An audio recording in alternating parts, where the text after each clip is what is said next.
இந்த பொம்பளை பிள்ளைங்க மேலே அப்பாக்கள் வச்சுக்கிற பாசத்துக்கு அளவே இல்லைப்பா. அதெல்லாம் தாண்டி தான் நம்மளுமே வந்திருப்போம்.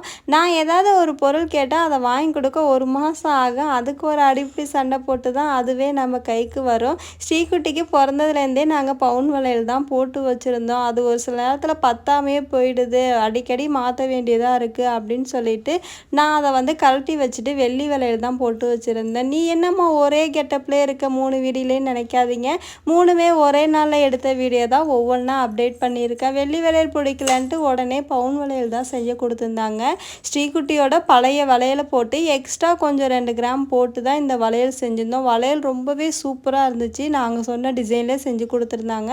ஆனால் வளையல் கொஞ்சம் லூஸாக இருக்கிற மாதிரி இருந்துச்சு. அதுதான் எங்கேயாவது மிஸ் ஆகிடுமோ அப்படின்னு யோசிச்சுட்டு இருந்தோம். கேர்ஃபுல்லாக பாப்பாவை பார்த்துக்கணும். பாப்பாவுக்கு இந்த வளையல் எப்படி இருக்குன்றதை மறக்காமல் கமெண்ட்ஸில் சொல்லுங்கள். வீடியோ பிடிச்சிருந்தா லைக் பண்ணுங்கள். நம்ம சேனலை மறக்காமல் சப்ஸ்கிரைப் பண்ணுங்கள்.